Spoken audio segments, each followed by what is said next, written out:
بسم اللہ الرحمن الرحیم۔ السلام علیکم۔ امید کرتا ہوں آپ سب لوگ خوش و خرم ہوں گے اور آپ کے زندگی کے معاملات بہترین چل رہے ہوں گے، اور میری دعا ہے کہ اللہ آپ سب کو خوش رکھے اور آپ کی زندگی میں آسانیاں عطا فرمائے۔ سلسلہ ریلیجن اینڈ سائنس کی آج یہ سیکنڈ جو ایپیسوڈ ہے اور سیکنڈ ویڈیو آج میں ریکارڈ کرنے جا رہا ہوں، اور آج کی جو ویڈیو ہے اس کا جو متن ہے اور جو امپورٹنٹ ٹاپک ہے وہ ہے کہ مذہب میں ذبیحہ کا کنسیپٹ، مذہب میں حلال اور حرام کا کنسیپٹ۔ سب سے پہلے تو میں حلال اور حرام کے کنسیپٹ پر بات کر لیتا ہوں، اور اس پر ہمارے جو بہت سے عزیز دوست بھی ہیں، کولیگز بھی ہیں، ان کے درمیان بڑی ڈیٹیل ایک ڈسکشن بھی چلی ہے۔ ان کا اپنا پوائنٹ آف ویو ہے، میرا ایک اپنا پوائنٹ آف ویو ہے، اور میں ان کے پوائنٹ آف ویو کو بھی ایک سراہتا ہوں اور ان کے پوائنٹ آف ویو کو ایکسیپٹ کرتا ہوں، لیکن میں اسے ڈس ایگری ضرور کر رہا ہوں، بٹ میں اس پر کوئی کمنٹ نہیں کروں گا۔ باقی فیصلہ جو ہے وہ آپ ناظرین تک چھوڑتا ہوں کہ آپ نے ڈیسائیڈ کرنا کہ کیا ایک میری بات میں کتنا وزن ہے، یا میری بات کوئی لاجک کے بغیر ہے، یا میں کوئی لاجک کے ساتھ بات کر رہا ہوں، اور جہاں بات لاجک کی ہوتی ہے تو ضرور اس بات کو ایکسیپٹ کرنا چاہیے۔ اب یاد رکھنا کہ کوئی بھی مذہب ہے، کوئی بھی ریلیجن ہے، جو الہامی مذہب کی میں بات کر رہا ہوں، ریلیجن آتا ہی کیوں ہے؟ وہ انسان کی فلاح کے لیے آتا ہے۔ یہ اللہ نے اتنے پیغمبر کیوں بھیجے؟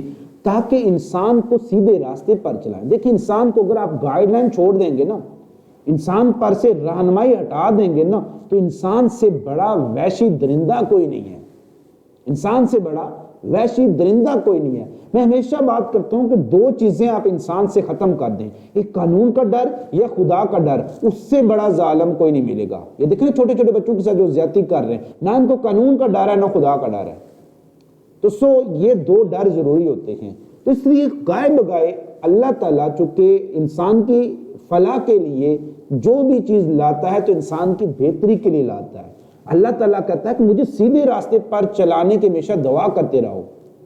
ہم دعا مانگتے ہیں اہدنا الصراط المستقیم، اہدنا الصراط المستقیم، ہمیں سیدھے راستے پر لگا۔ کیوں سیدھے راستے پر کیوں لگائیں؟ کیونکہ اس میں میری فلاح ہے، کیونکہ اس میں میری فلاح ہے، اس میں میری کامیابی ہے، میرے لیے کیا ہے؟ بقا ہے۔ تو خدا نے انسان کو اس چیز سے ہمیشہ روکا ہے جو انسان کے لیے نقصان دہ ہو، جو انسان کے لیے نقصان دہ نہیں ہے، اللہ تعالیٰ اس پر کوئی قدغن نہیں لگاتا۔ مذہب میں حلال حرام کا کنسیپٹ بھی یہی ہے۔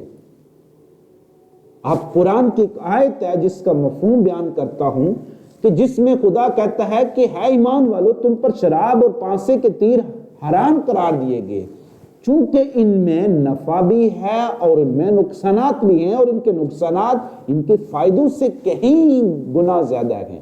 اب شراب کیوں حرام کر دی؟ اللہ کو کیا؟ اللہ کی مرضی نہیں، اللہ کی مرضی، اللہ نے مرضی اپنی کیوں مسلط کی؟